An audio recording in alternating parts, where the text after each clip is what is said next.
Hello my creative critters and welcome to Sketching with Sarah. I'm Sarah and today I'm sharing what I drew for Drawtober 2021 Act 2, Living Curiosities. So let's get right into it. I did struggle a bit to figure out what to draw for this prompt, and since I also completed Inktober at the same time, didn't have a lot of time to work on this one, so that was a little stressful. And when hearing the prompt Living Curiosities, to be honest, I didn't even know what that meant, so I looked up the definition as I do anyway, even with prompts I do know what they mean, to see if those words inspire me. Now I know what being curious means, but I was struggling to find examples of curiosities or weird objects or facts that I could draw. Then to add on living to that weird object, I just couldn't get it out of my head to draw a living doll. But I hate those old ventriloquist dummies or any vintage baby dolls in general. They just give me all kinds of yucky feelings and I just can't deal with them. So I did put off drawing this prompt for a while until the deadline was coming and I couldn't avoid it anymore. Then I realized that I love drawing animal hybrids and literally any of them is a living curiosity. And once I realized that, I got straight to drawing. So I chose the most theatrical of all of my animal hybrid characters, and that is Sasha the Snastrich. Sasha is a snake ostrich, and since this year's Drawtober is all about acts like circus acts in a show, she was perfect. So I chose a very sassy, full of herself kind of pose, and I look back at the source material that originally inspired me to create her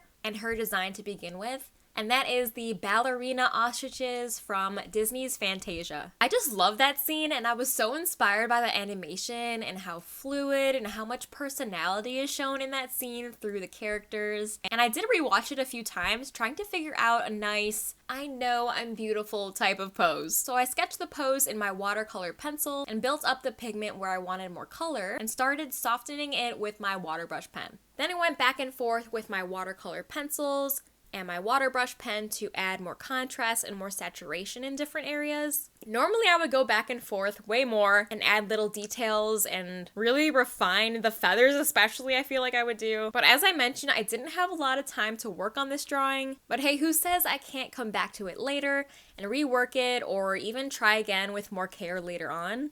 So after I got all of the color down, I started adding some line art to sharpen the drawing more, and I gotta say this brush pen was really testing me because the tip was just starting to get a little frayed, and since the nib is quite short on this brush pen, I'm not really able to get those super skinny lines like I wanted to, and I am still on the hunt for a good brush pen that can achieve that. So if you have any suggestions, help a girl out and let me know in the comments. I'd love to try out some new brush pens. I also noticed that I really had no idea what I was doing when it came to inking the feathers, and that's simply because I just didn't take the time to have a good foundation with the colored pencils and defining those shapes, and I kind of just scribbled them on with the ink here and there. Not to mention I also lost any form that I had in the sketch, and especially in that front arm, it ended up turning into some weird blob with no structure to it. To be fair, ostriches can't really hold a fan or bend their wings like our hands, but I think I did okay with the time that I was working with. Anyway, I tried to add more shading and contrast in the feathers too with some colored pencil to try and salvage some structure, and added more pigment to make other areas pop more. And when I was alright with it, I decided to call it a day. I really hope you guys enjoyed me struggling through this second act of Drawtober 2021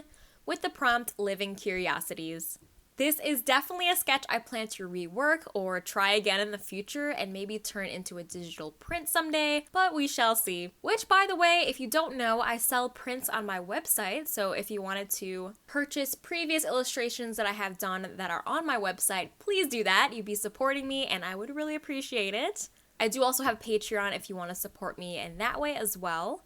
I have all kinds of fun perks on there. Also, if you're curious to see the original and initial sketches of Sasha the Snastrich, it is in one of my sketchbook tour videos where I talk about her more and you can see how she started. I'll link my sketchbook tour playlist in the description, as well as I'll pop a little card here for you to check out as well. Anyway, if you enjoyed this video, please leave it a like and subscribe for more art and animal related content. I upload a new video here every Friday and I would love for you to become a creative critter with me and follow along along on my YouTube journey. If you made it this far, leave me a comment and let me know what you would have drawn for this prompt, or what's a curiosity that you have in your home. Way back in high school, I dissected a shark in my oceanography class, and I thought it was so cool, and I actually stayed after classes and during lunch periods and a little bit after school here and there to remove the jaw and clean it off and bleach it, and now I just have an actual shark jaw in my house just hanging out. I just think it's so cool, and I would say that would definitely qualify as a curiosity. So let me know if you have something weird in your house. I'd love to talk about it in the comments. Anyway, thank you guys so much for watching. Stay creative, and I'll see you in next Friday's video.